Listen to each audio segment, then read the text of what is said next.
اچھا، اب بسم اللہ کے سلسلے میں ایک انحرافی بات وہ بھی آپ کی خدمت میں آج عرض کر دی جائے. کچھ ایک چیز ہو گئی آج کل کہ یہ 7 8 6 یا 786 کے اعداد یہ بسم اللہ الرحمن الرحیم کا قائم مقام ہو سکتے ہیں.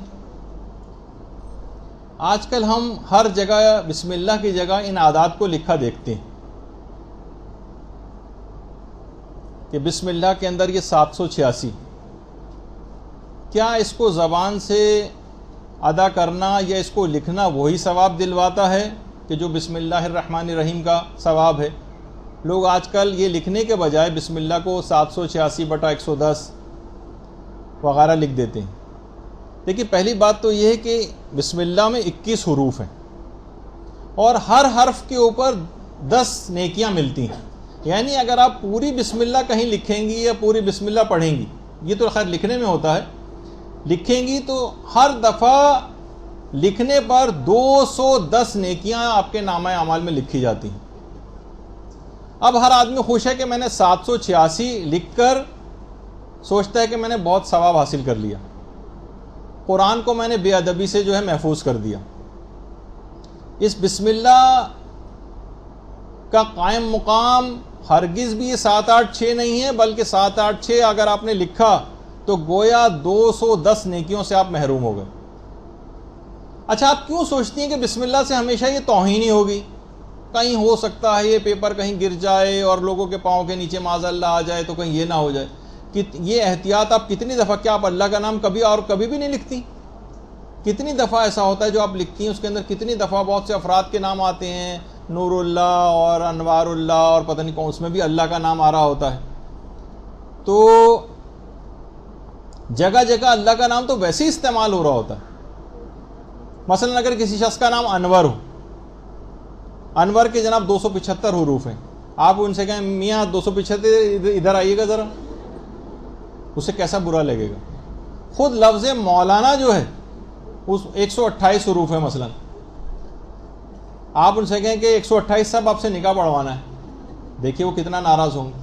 تو پھر خدا کے مقدس نام کے ساتھ یہ سلوک کیوں کیا جا رہا ہے؟ دولہا سے اگر مثلا پوچھا جائے، مولانا صاحب پوچھیں کہ جی جناب نکاح شروع کریں، تو وہ کہے گا جی مولانا صاحب 786 کیجئے ذرا، یعنی بسم اللہ پڑھیں، بسم اللہ کیجئے. یا کوئی شخص کہے کہ میں اپنی بیوی کو 140 دیتا ہوں، طلاق نہیں، یہ نہیں ہوگی طلاق. ان حروف کو لکھنے کا سے کوئی فائدہ نہیں، ایک نیکی بھی نہیں ملے گی. لوگ سوچتے ہیں بہت نیک کام کر رہے ہیں، قرآن کو بھی محفوظ کر لیا ہم نے بے ادبی سے اور ثواب بھی مل گیا. تو وہ قرآن کی وہی آیت ہے نا کہ دنیا میں بھی جو ان کی جو محنتیں ہیں وہ ساری اکارت گئیں اور وہ یہ سمجھ رہے ہیں کہ ہم اچھا کام کر رہے ہیں. قرآن کی آیت ہے کہ وہ سوچ رہے ہوتے ہیں کہ ساری محنتیں بھی اکارت ہو رہی ہیں اور سوچ رہے ہیں کہ ہم بڑا اچھا کام کر رہے ہیں. تو لوگ اسی طرح سے شارٹ کٹ لگا کر پیغمبر اسلام کے نام کے ساتھ، ہمارے خدا کا شکر ہے کہ مکتب اہل بیت کے اندر ایسا نہیں، کبھی بھی پیغمبر اسلام کا نام آتا ہے تو پورا اللہم صلی علی محمد وآل محمد یا صلی اللہ علیہ وآلہ وسلم پڑھا جاتا ہے. اللہم صلی علی محمد وآل محمد.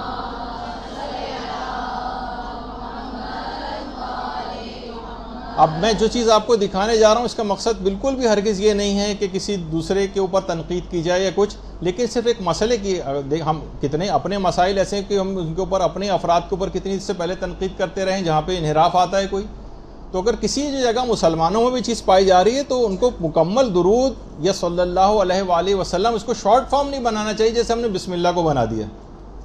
آپ دیکھیے کہ یہ عام طور پہ شارٹ فارم جو بنایا جا رہا ہے وہ اس کے اندر کیسے بنایا جا رہا ہے. عن شفاعة النبي الأعظم صلى الله عليه وآله. النبي صلى الله عليه وآله صلى الله عليه وسلم وسلم وسلم وسلم وسلم وسلم ويقول صلى الله عليه وسلم صلى الله عليه وسلم صلى الله عليه وسلم صلى الله عليه وسلم والنبي صلى الله عليه وسلم والنبي صلى الله عليه وسلم صلى الله عليه وسلم صلى الله عليه وسلم للنبي صلى الله عليه وسلم اتهام اللعب اصحاب النبي صلى الله عليه وسلم النبي صلى الله عليه وسلم صلى الله عليه وسلم وسلم وسلم صلى الله عليه وسلم صلى الله عليه وسلم صلى الله عليه وسلم صلى الله عليه وسلم لكان الله عزل لكان الله عزل الله عزل الله عزل الله عزل قول الله عزل قول الله عزل الله عزل ان الرسول صلى الله عليه وسلم ان الرسول صلى الله عليه وسلم ان الرسول صلى الله عليه وسلم صلى الله عليه وسلم صلى الله عليه وسلم صلى الله عليه وسلم صلى الله عليه وسلم صلى الله عليه وسلم.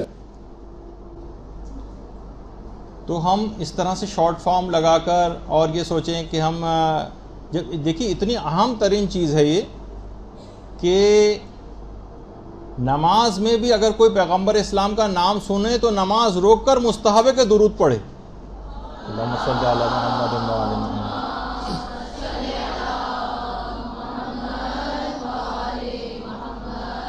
تو عام زندگی میں اس کی کیسی اجازت مل جائے گی کہ آپ پورا درود نہ پڑھیں یا آپ صلی اللہ علیہ وآلہ وسلم کے بجائے صلی اللہ علیہ وسلم یا صلی وسلم یا اس طرح کی کوئی چیز کہیں؟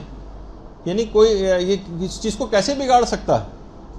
تو خود دیکھیے باقاعدہ منیت المرید میں بھی میں نے اپنی آنکھوں سے نہیں دیکھا، البتہ ایک عالم نے کوٹ کیا ہے کہ اس منیت المرید کے اندر بھی ہے کہ شہید ثانی نے لکھا کہ جس آدمی نے سب سے پہلے اس کام کو شروع کیا تھا کہ معصومین کے نام کے ساتھ پورا درود لکھنے کے بجائے صرف سواد یا سین لکھنا شروع کیا تھا، اس کے دونوں ہاتھ شل اور ناکارہ ہو گئے تھے. تو اتنا یعنی اتنی کاہلی کیا ہے کہ پوری کتاب لکھ رہے ہیں، اس میں ہمارا ہاتھ ٹوٹے جا رہے ہیں درود کو پورا لکھنے میں. کوئی چیز ہم لکھ رہے ہیں، کوئی مضمون لکھ رہے ہیں، کوئی چیز لکھ رہے ہیں تو اس میں درود ساتھ میں کیوں نہیں لکھا جا رہا ہے پورا، یا اس کو انتہائی شارٹ فارم میں ایسی چیز کیوں منایا جا رہا ہے صلی اللہ علیہ وسلم یا صلی اللہ علیہ وسلم ٹائپ کی چیز. تو اور یہ بھی کہا کہ باقاعدہ کچھ علماء کی تحقیق بھی کہ سب سے پہلے اس چیز کا جو آغاز کیا تھا کہ مقدس کلمات کو حروف کی صورت میں لکھنا، یہ یہودیوں نے شروع کیا تھا.